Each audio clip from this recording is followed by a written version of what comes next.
Recording from my home, this is the University Sports Podcast, episode 5. Since 1994, USP has helped over 1,700 student athletes to secure their future, and now we want to help you, sharing great stories, tips, and guidelines that will boost your recruiting. For more information about USP, please visit our website, universitysports.com. Follow us on Instagram and Facebook at University Sports, and you can find us on YouTube as well. I am Carlos Onate, and I'm here at in my house, and I hope you're doing well and staying safe as we all are, right? These are difficult times. These are strange times, but we are staying positive. We are staying safe, and fortunately, we are working. So I have a blessing to be able to work from home, and that's what we're doing. And we're super happy to go back to the podcast, and we are 100% committed to this project. And we will be connecting with Oscar in a moment. He's in his place as well. So and this episode is definitely one of my favorite topics. We're going to talk about scholarships. We're going to talk about finding money to pay for school. But before we get into that, let's do a quick update on the changes that the NCAA and the collegiate athletic organizations are doing based on the coronavirus crisis, COVID-19, and everything else. So right now, it's official. Spring athletes will be granted an extra year eligibility. So if this was your senior year, you now have a chance to stay one more year if you want to do your grad studies, or if you had any extra credits pending, you can stay and compete for one more year. Honestly, there are many changes. That will be probably the biggest change, and those who are at this stage not recruited yet, not committed yet, and maybe not 100% confirmed or admitted or something like that, that's the group that's going to be more affected.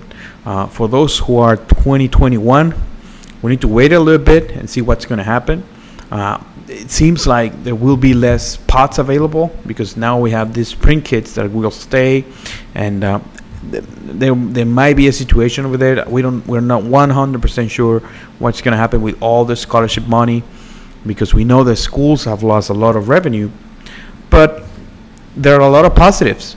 Coaches are doing a lot of recruiting. Coaches are at home. Coaches are watching videos and talking to prospects and recruits. So we have a lot of recommendations, things that you can do in this difficult times. You can make the most of this time off, getting ready for the tests, doing extra stuff, and more importantly, boosting your recruiting. So you can go back to our 4th episode, and we talk a lot about that. And in our blog, we have right now a full article on new ideas, things you could do this summer. So go to our blog and go to our previous episode. We're talking all about how to make the most of this time off the courts, time off the fields, etc. But today, we are talking about finding financial aid and scholarships. Everything about the money, money for college. Now, before we get into scholarships, let's break down the cost of college. Because, sometimes you talk about tuition, you heard stuff about room and board, and then you get to college and you realize that you also need to pay for a bunch of stuff. So how much is it exactly to go to college, and what are those factors that you need to add up to have the full cost of college? So the main are tuition and fees, and it's important that you always add fees to the word tuition. Tuition and fees always go together. And these fees may be things that you're not even using. You may be obligated to pay parking fee or facility fee or athletic fee or something, even though you might not be using the gym or the parking lot or something like that. But it's part of the cost of tuition. So tuition and fees, number one. Then you have room and board, and that's your room and where you're staying, and your food and everything else. Those two major things. And then, of course, books. And you need to have books to go to college. So tuition, room and board, and books are definitely the 3 major costs.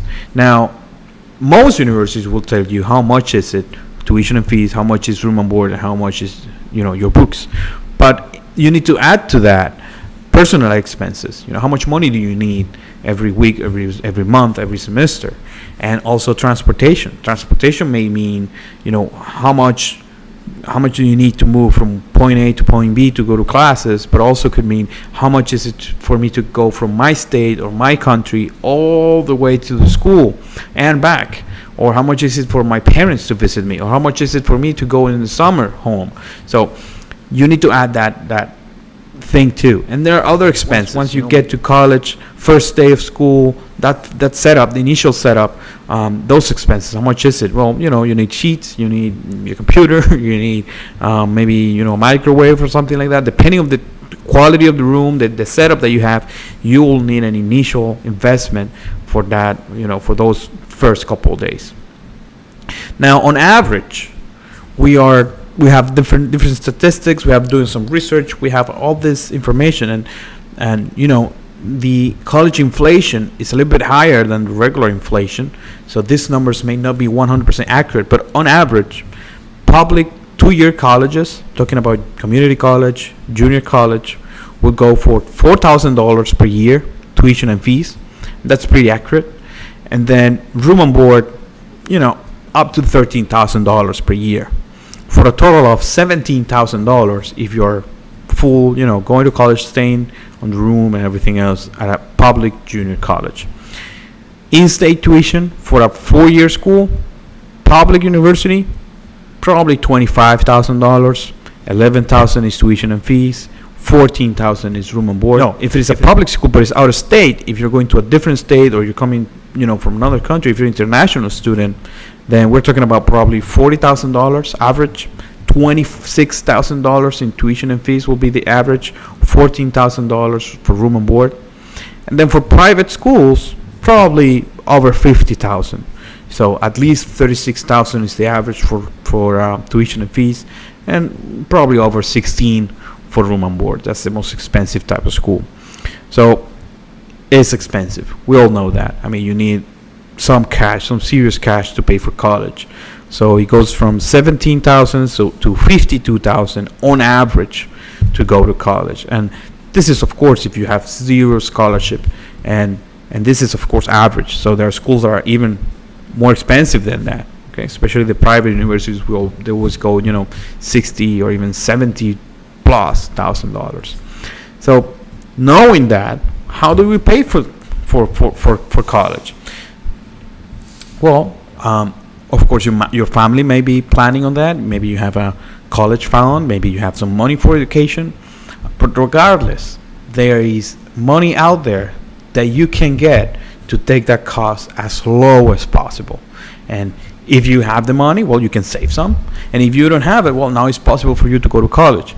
So finding that extra money is crucial. And that's, this episode's theme is, where is the money? There are different types of scholarships. There are many types of financial aid. So let's go one by one. First type of scholarship, and of course, if you're listening to our podcast, is athletic merit scholarships. And that's probably the biggest source of scholarship for athletes, and great packages, especially for Division I programs. But that's not the only type of scholarship. And many times when we talk with our clients, they immediately think, okay, I'm not getting a scholarship for my athletic profile. That's it. So I'm not going there. Or I'm getting a very, very small scholarship. That's not enough. That's it. I'm not going to that school. And we have to say, hey, wait a second. Consider the offer. Let's add more scholarships. You can combine scholarships. Second immediate thought is academic scholarship. That's the second biggest source of aid. Based on your grades, based on your test scores, the school will reward you with a scholarship. Same way they will reward you for your athletic profile. How does it work? Well, the bigger the impact that you have on the school average, the bigger the scholarship. If your grades are way above the school average, the school wants you, because you're going to change that average for the school. You're going to improve the test scores average. You're going to improve the grades average. So they will award you with a scholarship. the more you impact the level of the team, regardless of your sport, the more scholarship you may be able to get. So it's a very similar situation academically and athletically. Then you also have artistic scholarships. If you are artistic, if you perform some way, if you're a musician or maybe a singer or something like that, you can go that route too. I'm no expert on artistic scholarships, but there are a lot of money in there too. But then you have other type of scholarships, need-based, student-specific, career-specific, college-specific, a lot. And that's probably what I want to go to, because academic scholarships and athletic scholarships, you all get it and you will all apply for them, but the rest you might miss it. So let's go to that. First one is a must for any US resident or citizen, and is FAFSA, the free application for federal student aid. Not everyone qualifies, but that doesn't mean that you shouldn't apply. Every single resident should apply. This doesn't apply for internationals. But if you live here, if you do your taxes here, your mom and dad do their taxes here, then you need to apply. Why? Well, first of all, it's free. It's not required, but it's completely free. So it doesn't cost you anything to apply. Second of all, most likely you will get some. It's basically a form, an application that you fill out with your income statements and your financial information and your tax information and your parents' tax information. And the form will tell how much can you afford for school. That form goes to the colleges that you're applying to. They will review it, and the school will say how much scholarship you will be awarded with. So it varies from school to school. So you need to apply. You need to send the form. You never know. And many times family tells us, listen, I won't apply for federal aid. My income is above this or that. I don't care. You need to apply and try and see what happens. You don't lose anything by applying. And there's a lot of money in that federal aid. Okay, then how else can I find scholarships? Well, you already covered your academics. You tried with academic profile. You already covered the athletics. Maybe you're artistic. You already tried there too, and you did the federal aid. Now it's up to you. You have a spectrum of options, and you need to try to cover every single box. First one is your counselor. If you have a college advisor at school, if you're working with an athletic advisor, anybody who's involved in this, you need to talk to them. Go to your guidance counselor and ask them for guidance towards scholarships. As a college counselor in high school, he or she will get a lot of information about scholarships. He will get applications and forms and information that will definitely help you. They know about these scholarships. They know where the scholarships are, specifically for your profile, specifically for your heritage, specifically for the major you want to go for, from your area, your state. So go to your college counselor in high school and tell them, I'm looking for scholarships. I need all the information you have. Then contact the college financial aid department. So each school that you're applying to, they have an admissions department. You're applying, you're sending information, and they have a financial aid department. Sometimes it's the same one, sometimes it's separate, depending on the size of the school. Contact the financial aid offices. Talk to the financial aid people. Send an email, call them on the phone, explain your situation. Make sure that you provide all the information you have, your application form, your student number, whatever, and try to get specific scholarship applications for you, for your case, for your profile. The best chances to get a scholarship at X school is with the financial aid office. They have all the options. What else? Well, you need to talk to your parents, and they need to ask their employers. Many big companies and even small companies have great scholarship programs for their employees, but these programs are not advertised really well all the time. So you need to dig in. You need to dig a little deeper. So talk to your dad and say, hey, when you can, go to the HR department or your supervisor or your boss or whoever is in charge and ask them, Do you guys have a scholarship program? Or do the research. Go online, go to your dad's or your mom's company's info, and look for that information. See if they have a program, and ask for money at those companies. A lot of companies will award their employees with scholarship for their sons and daughters. Then, what other organizations can you talk to?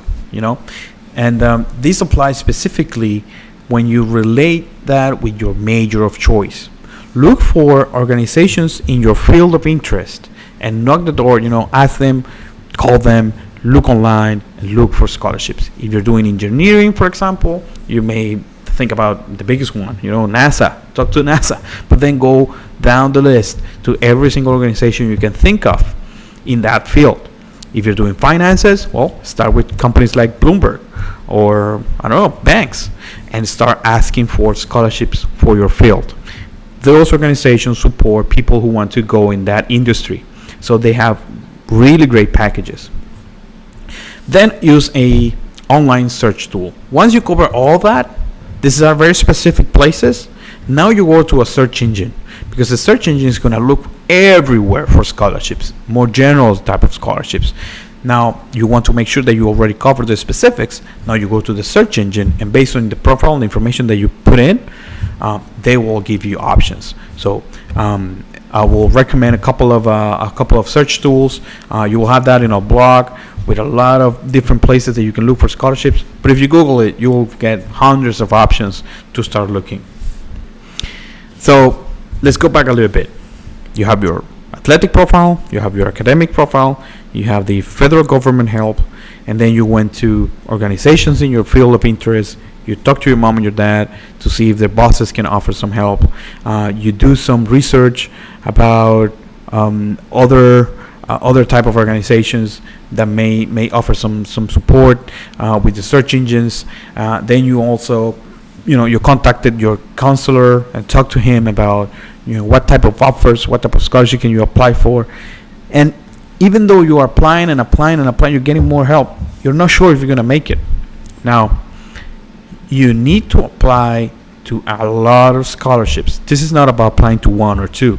This is about applying every day to a couple of scholarships until you hit at least 100, 500, 1,000, as much as you can. You need to, you know how much money in scholarship is not claimed every year? It's mind-blowing. So make sure that you apply and apply and apply again until you have hundreds and hundreds of applications out there. If a small percentage says yes, well, now you have a good shot. So some scholarship will be for $100, some will be for $500, some will be for $5,000. When you add all those up, now you're paying for school basically with free money. But even though you have covered all of that and you have all those awards, all that financial aid, what else can you do? Well, first of all, first recommendation, very, very important, avoid debt. Do everything in your power to avoid a student loan. The student loan crisis is a monster that is growing and growing, and probably is going to explode soon. So don't be part of that. Make sure that you pay for college, either combining scholarships with your family budget, with your own money, whatever you can do, but try, student loan has to be the last resource, or even not a resort. Then, well, if you want to avoid that and you want to use the options that you have, well, how can I afford school? Well, choose an affordable option. Make sure that when you have a list, you have some dream schools and see if we can make it there. But if not, make sure that you have some affordable options. College education will be, different from Harvard to a community college. Yes, of course. But there are very, very, very good universities in the middle that you can definitely go for and are more affordable. And they will guarantee a good education and a prosperous future. So it's better to have an affordable degree that, exiting school with a $100,000 in debt. That's crazy for me. Then you should consider junior college. Now, wait a minute. This is not for everybody.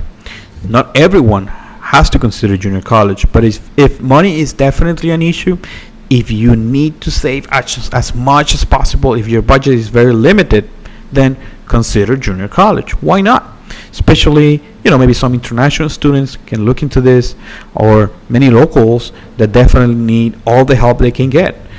Junior college, as I said in the beginning, is way less expensive. It's much more affordable, and it's for only 2 years.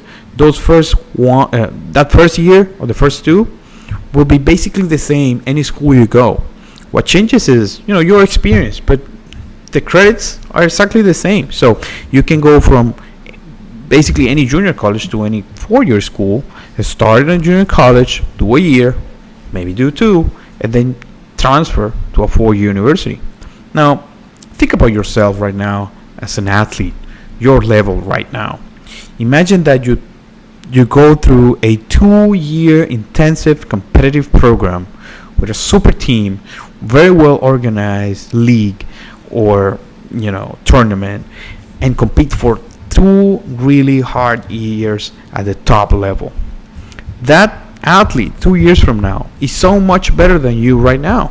Think about it. You are 2 years older, you're stronger, you're probably taller, and you're much better at your sport. You now know much more tactics, you're smarter, you have a lot of experience, you have been competing with tough players. Well, that's junior college. You will be recruited to a much better program in 2 years with that experience that whatever you can find right now. So again, it's not for everybody, but there is a lot of advantages into going to junior colleges for a lot of students. So consider that option. Then, what about getting a job? Getting a job is a good idea. Why not? And many families and many kids say, "What? But I need to go to school. How am I going to work? Because I need to go to." People can do it. I did it. Many people does it. All you need to do is get a couple hours, set for work. That will help you organize much better. Working during go to college should be, in my opinion, should be even mandatory. I mean, that's the best prep for the workplace, for the marketplace. Once you go to an interview and you say, yeah, I have 3 years of experience working in this place, even if it is a coffee shop, well, you have an advantage in comparison to somebody that has never ever worked. You don't know what it's like to have a boss. You don't know what it's like to have a schedule, to be there at that time. That is mandatory. You have that responsibility. You provide a service for somebody else. The number of lessons and the value of having a job is tremendous. But on top of that, you're getting paid. So you get money and you can pay for school or your books or your room and board. So consider a job. I strongly recommend it. Even if you have a full scholarship, consider having a job.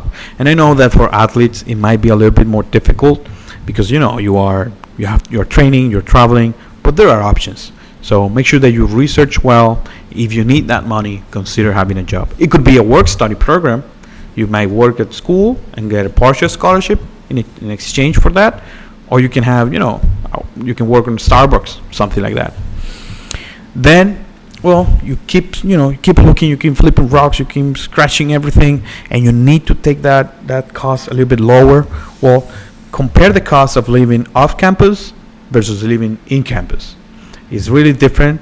Many schools will demand that you stay on campus for the first year, but you can always talk to them and explain the situation. And if you have a solid option, safe place to stay with somebody that you trust or you like, consider that too and see how much is it. And that goes with getting a roommate. And that's kind of obvious, get a roommate and share the expenses. It's very important to share not only your accommodation expenses, maybe rent, but also meal expenses. So try to get a roommate or several. What else? Well, books. You can get used books, and you can go to the library a lot.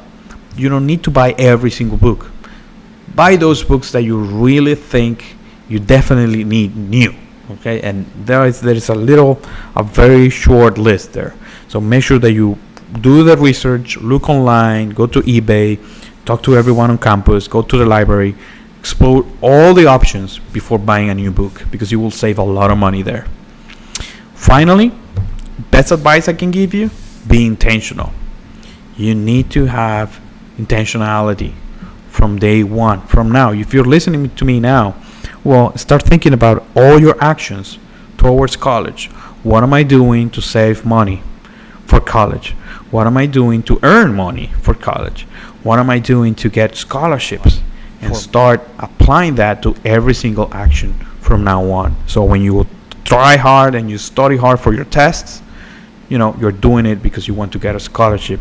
When you try hard on the court, on the field, when you're running and sweating, you're doing it because you want to get a scholarship. Remember that. Be intentional. And then, okay, apply for jobs, apply for internships. Do your best. Do the best you can in the summer. Get new ideas. Start thinking about it. Maybe you can open your own business. Be intentional about paying for college, not getting into debt, and getting the best scholarship package you can get. Well, that's all I have. I think it's really important information and really useful, and applies to every single student out there, not only student athletes. Next story is really interesting. We're gonna have Oscar Miranda, our head advisor, on the line. We're gonna talk to him, and I'm gonna ask him about this kid, Alvaro Siu. Alvaro is a tennis player from Peru that we worked with a couple of years ago, and he ended up getting $1.5 million in scholarships offers. Yeah. By the way, all Division III schools. So to listen to that story, let's connect with Oscar. Okay. Hello, Oscar. How are you? Good. How are you, Carlos? Thank you for having me again at the podcast, the USP podcast. Sure Always thing. excited. Absolutely. Absolutely. So thanks so much for taking this time to join us for the show. Um, we have been discussing today, the other scholarships, the non-athletic scholarships, and that doesn't mean that it's for non-athletes. So we have this really, really special story, touching story from 2018, and we just updated these articles in our blog, and it's called "This Tennis Player Got $1.5 million in scholarships." From Division III schools, by the way. So that's a really, really interesting thing. And I want to hear from you because you work with him. And right after his commitment, you conducted this interview that is in the blog. And yeah, I mean, this is all your job, so all your work. So tell us about Alvaro and tell us about this story a little bit. So this is Alvaro Siu. He's a tennis player from Peru. He comes to us. He was advanced in a sense through his recruiting, not with coaches, more in the sense of he was very educated with the process. He had done some research. The family was very prepared. He had taken already the SAT and TOEFL. That was a requirement for him being international. He had done definitely above average in this course, but he was sure what he wanted. He wanted to go to a team that was ranked academically. His requirements were top 200, top 300 schools in the country. School that would have a degree that was worth it once he went back to the job market in the U.S. or back home in Peru. He wasn't a high performance player at all. He was a talented player, but at the same time, his priority always was academics. So he never had that resume that basically speaks for itself, like some other players may have. He never played ITF. He didn't have a clear UTR. He was somebody that trained, that did tennis.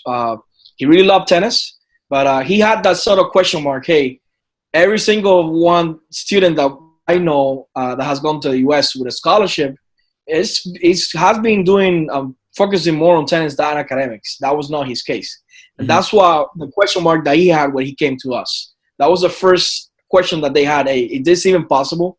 Should we just go as a regular student, or can we use tennis as a way to combine it and gain a advantage compared to a regular student that goes to a school and just going through the same route that is a bit different than going as a student athlete? Because he wanted to play tennis. Tennis was important for him too.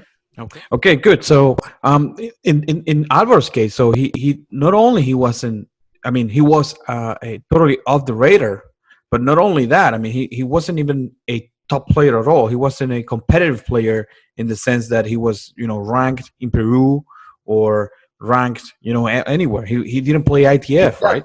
there was no there was no radar with Alvaro. He was Exactly. there. It's not just that he was off the radar. There was not even a radar in his where he was. He never played an international tournament. If you looked up Alvaro's online, you would not even think he was a tennis player. But we have good feedback about his tennis. We saw a couple videos. We're confident that he was good enough to play in several schools, and that's how everything starts. Is just by evaluating how realistic is the schools that he wants, and just putting his profile that matches the schools that he wants, in addition to his tennis profile and his academics. Mhm. And we found several schools that match everything that he wanted, in addition to his tennis level at the moment, with our projection where we thought could be. And it was we started the process knowing that there were, I think it was about 30 schools, 35 schools that were right fit for what he wanted, which was high level academics, a location that was preferred for him, the type of environment of the school, and the fact that he could get in and play tennis. It was important for him. So all those things match for about, I think it was 35 schools when we started the process. Hmm. So he wasn't a super competitive tennis player. I mean, Not all. he didn't have any records, but he did play. So he could play at the collegiate level in some schools. And but what is it then that you use or that he used to his advantage? To get the attention of the coaches and to get the attention of the schools. What was that attribute? What was that quality of him that was used to get that attention from the schools? Okay, so Alvaro, it's the perfect case scenario of somebody that maximized his potential, the things that he could control. Things that he couldn't control was the fact that he didn't have the tense results. Hmm. Things that he could control was that he did a very good video that showed as good as possible how good he could be as a player. So Hmm. coaches will have some question marks, but he was able to do a very good video that highlighted his level. Hmm. Second, the things that he could control, and that's the key thing on all of this, he could control how interested he showed to be in the schools. He Hmm. kept such a good, and that was obviously assisted. And when we taught him how to do that, communication with coaches, he will. I remember that we will sit down and we'll say, hey, this was the first email that we sent it to schools. These are the schools that we're contacting with the second email. Let's follow it up with a phone call. He did everything that we asked for and even more. So Hmm. he maximized his chances with every single school that we were contacting. We always like to be very planning oriented, and he just follow every single step of what we requested to the dot. So good player, but that's not a highlight, but a really good student, strong academic profile, very very well organized, everything very well planned, and he followed through the plan and he did everything that he was supposed to do, and that was definitely a game changer. And of course, his personality. I guess that he has a charming personality or something because to get engaged We with the were. coaches. It's not just a charm. If you're a coach the right way, Hmm. that's what we do. Hmm. And what we did with him, we taught him what this is what you're supposed to say. This is what you're not supposed to say. This is how you're supposed to talk to the coaches. These Hmm. are the way you should behave. These are the next. Let's send this.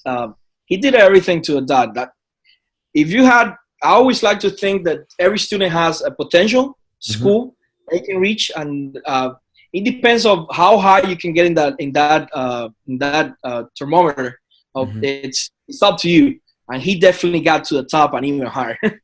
He did So everything the right way. There was nothing that he could have done better than in the his communication, showing interest to the coaches. It was not more. It was not about how good I am. It's more about why I like to go to your school, and he maximized all that. exactly right. And the interesting thing about this story is this is a kid that ended up going to a Division 3 school, ranked in the top 100 in the United States academically. But with all the offers that he got, they all add up to over $1.5 million in scholarships Yes. offers, and all from Division 3 schools. Now, when you start working with him in 2017, he was full of these ideas. You know, everybody was telling him, "Hey, without a ranking, you won't be recruited. International students do not get scholarships, and of course, you know, Division 3 schools, they don't offer any scholarships, zero." So, what was his impression when you told him you're going to be able to play, and here's a list of Division 3 schools? When I first put the Division 3 schools on the table, the first thing they said is that's not realistic. Those are schools that we are not able to afford. They don't offer athletic scholarships. Mm-hmm. And then it goes to the process. We went through the process of education, explaining these are the opportunities that you could get in the Division 3. These are the type of offers that you can receive at these Division 3s. This is how much financial aid is being put on the table for international students like yourself. And when he understood that, and he, even I don't like to, it sounds cliche, but he trusted the process. He trusted our advice. He went ahead with those schools. I remember from the 30-something schools that we have on the list, there were some Division 3s. I remember that there was a couple of Division 1s that we just tried for, see if there was a chance that he could get in and receive some packages. Several Division 2s. I think he ended up getting good communication with coaches, getting even on a phone call with about 18 of them, of which, if I'm not mistaken, he got accepted into 10 of them. Mm-hmm. He received packages for 10 of them. That's how we got to a point of $1.5 million in a scholarship. And what is the key for getting scholarships in Division 3 programs? Because that's the topic of the day, and we already know that Division 3, they don't offer athletic scholarships. So, what would be the key to, you know, open that box and get scholarships from Division 3 programs as an athlete? First thing is planning. You need to first of all plan your timelines. You need to maximize your applications. You need to be aware of when is the first day that you should apply. You will be surprised, but the money is not infinite. The faster or the earlier you apply to these schools, the more money you could receive academically and financial aid. So we definitely hit every single application was set on the perfect timing, so we could maximize his financial aid packages and academic. Mm-hmm. In addition, it was first of all highlighting and focusing on schools that we thought could give him the best packages. You'll be surprised how easy it is to find online the average packages that students are receiving. Mm-hmm. And we went over those numbers and we highlighted, hey, from these 18 schools that you have received interest from the coach, let's focus on these 12, 13, or 10 that we know that are going to be realistic or are going to be within the budget that you guys have set as a family. But I think those are and obviously knowing that you have the coach as a partner. As a partner in the process of admission is definitely helpful. At Division 3, coaches are not able to impact the type of academic aid you receive or financial aid because that's not up to them. But we'll be lying if we say that having somebody else inside that sort of walks the application through admission instead of just being a regular student that's sending an application, it definitely is an advantage that you could have as a student athlete, and that's the whole point. Most of the times the coach will be a liaison between admission and the student, and that's such an advantage. I mean, you're not a regular student that's just being looked at like X or Y or number. You're definitely a student athlete that's being recruited by the tennis coach or any other sport that you may be. In the case of Alvaro, was a tennis player. Excellent. Okay, so myth number 1, international students, they don't get scholarships. We heard this a lot. And I don't know why. I mean, in sports like tennis, you know, most tennis players are international. It's probably the most international sport in college. Then you have if you don't have a ranking, you know, if you're not a top ITF player, if you're not a top golfer, if you don't have a rank in your country, if you're not in the top of the top, you won't be able to play college sports. What do you say to that? Yeah, that's first of all the first myth. Obviously, there are some schools that do not offer financial aid or academic packages to international. But out of the spectrum of how many Division 3s or Division 2s it's not that many. Mm-hmm. There's a couple of them, but there's not that many. So that's the first look at it as filters. I always like to say use filters. The main filter if you're an international student is whether or not the school offers financial aid and academic packages for international students. just forget about the ones that don't offer and just focus on the ones that do, which are a lot of them. The second one about your level, it's that, again, use it as a filter. Just go over the schools that are a good fit for you. And that's where it gets interesting. There is enough schools for every single type of level of players. As long as you focus on the ones that are correct for you, there's going to be an option to receive a financial package and the aid of the coach in your application process. Mm-hmm. Mm-hmm. And the third one, there is no scholarships for Division Three. So yes, that is partially correct. There aren't athletic scholarships for Division Threes, but there are two very important packages that you could get. You know, the academics and the financial need. So what is necessary to meet those criteria for schools to award you with those scholarships? Well, first of all, the academic package is basically based on your performance before you graduate, which is your current, it's likely your test scores and your your GPA, which is the grade point average. Whatever you have as an average in your school is likely the one that's going to impact your admission. Take into consideration also your SAT, your ACT, your TOEFL. TOEFL mainly is to gain admission. Most schools will require a minimum TOEFL. If you're above that, you'll get admission, but you will not. The scholarship is usually not based on your TOEFL. But definitely the SAT and ACT or ACT, depending on the SAC that you take, will make a big impact on the type of academic package that you can receive. Now, if you jump to financial aid, you're looking at you have to fulfill some requirements. You need to provide with a very extensive documentation stating what your finances are. Simple as that. Mm-hmm. You will have to state what's the income of your family, your mom, your parents. You'll input all that information, and then you also have to input your expenses. Mm-hmm. And then that final number, which is how much the family can afford for school, and they will literally ask you that. How much is destined for your student X for going to university? In the case of Alvaro, in the case of other students, it could be 15,000, 18,000, 20,000.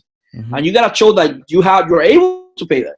You have to have, so your finances definitely need to be in order before you go to this process. Finances will be evaluated, and sometimes families tell us, "Yeah, I don't qualify for any aid. I'm pretty sure I'm not gonna be able to qualify because my income is X." And we tell them, "You need to go through the process. You don't know. They have their way to analyze that, and you don't know what they're gonna say." So sometimes you think you're not getting any aid, and you get more than you expect. Sometimes you think you will get more aid than what you actually get. So regardless, you need to always, go through the process, apply, fill all those forms. In this case, it's a CSS profile, and make sure that you submit all the information. So the CSS profile, and also some schools may have their own application. Mm-hmm. You need to ask your admissions and the coach, hey, if there's anything else apart from the CSS profile that I should be filling, right. Please also I can do it. But again, the case of Alvaro, we did mostly everything through the CSS. I remember that it was a long process. It took a couple of weeks that we checked that everything was correctly. But as long as you're being honest, you're not lying, you're putting information that is accurate. Mm-hmm. The funny thing is, most people, they think that they need to put, hey, we cannot afford anything, and they'll get a high scholarship, mm-hmm. which is all the other way. If a school sees that this is somebody that does not fall within the type of packages that we give, they will basically deny your application. Mm-hmm. So just be honest. This is how much we can afford. We can afford 15, 10, 12. Most students that are Division 3 are affording from, I've seen packages as high as where they are left paying $12,000, $13,000 a year, mm-hmm. Up to $25,000 a year, which if you think about it, it's most of these Division 3 schools are in the $60,000 to $75,000 range cost. Right. So that's how we get to that $1.5 million of scholarship. Because mm-hmm. the packages in average were about $40,000 a year. Mm-hmm. Exactly.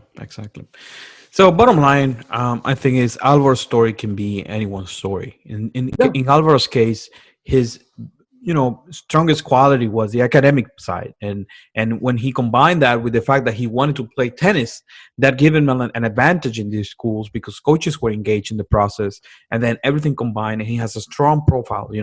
But it might be another case. So you never never stop because someone says that is not possible, that you won't do it. Sometimes it's the opposite. Sometimes you're a very good athlete and people say, you know what, I don't think you're at that level, you won't get recruited at Division 1, you won't play in that top level. And don't quit, maybe you are. So we need to go case by case. You need to evaluate everything and consider all options. Be open-minded about the options, and that's something that Oscar, he repeats that every time, to his clients. Remember to consider every option. Let's look. If I'm proposing this Division 2 or Division 1 or Division 3, whatever it is, it's because I think it's a good fit.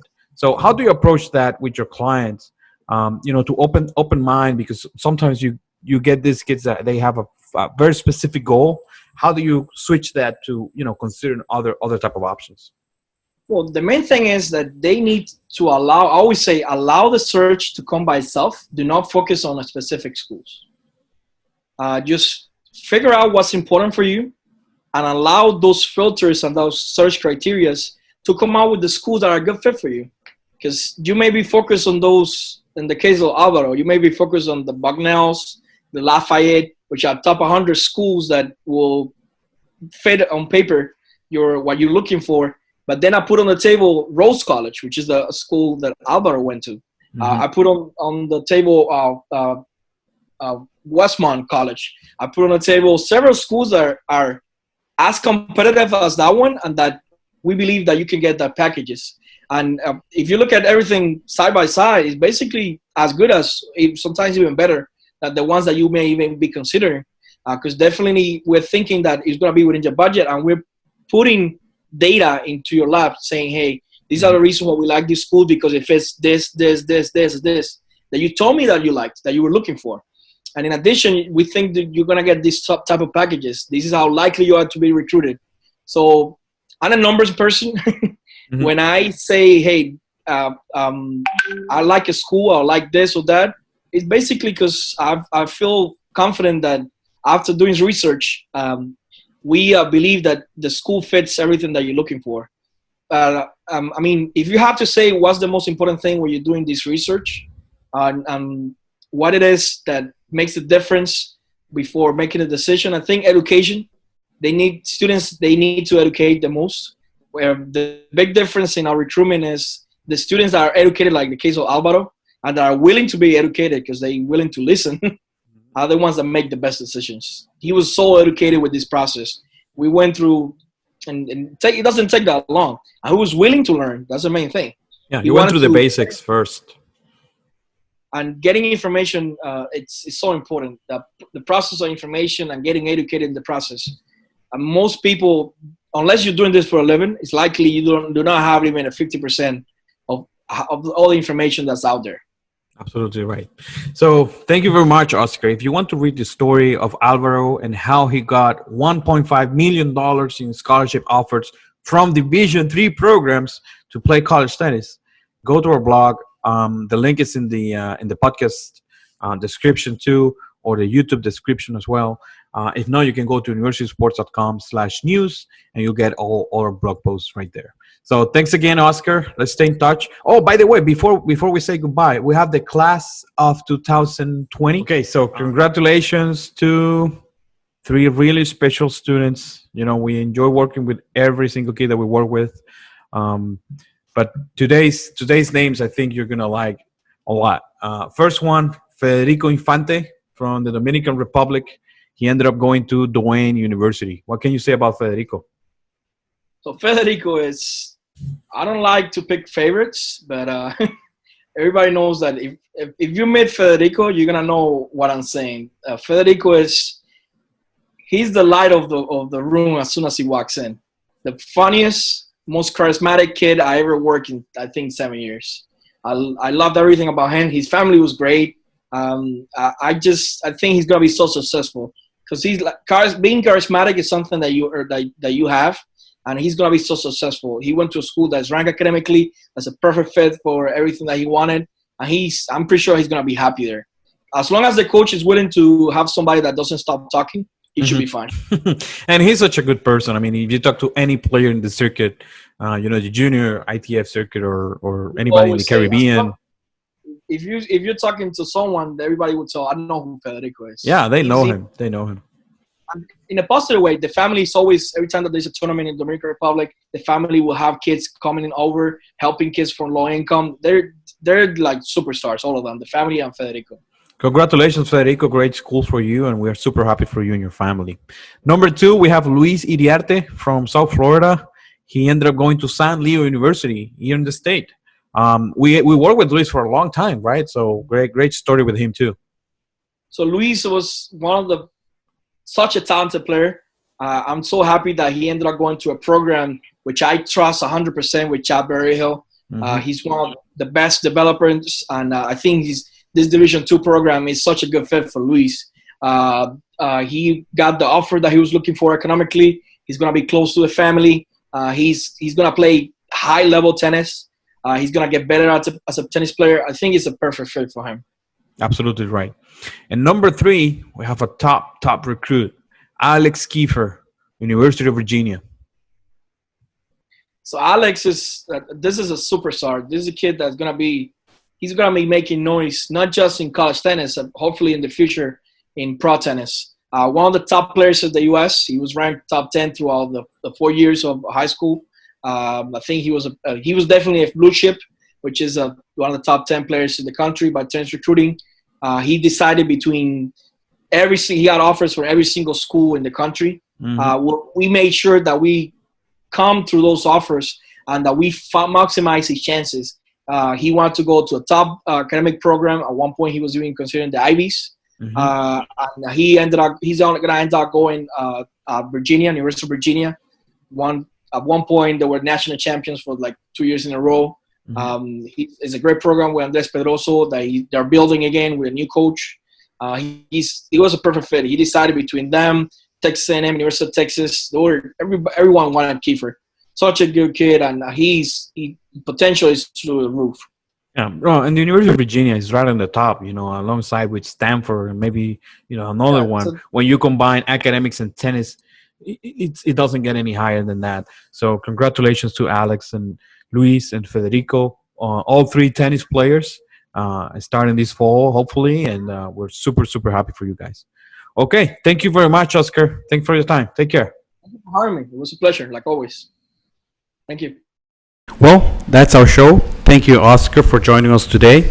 And thank you very much for being on the other side. Please be safe and be confident that everything will be okay.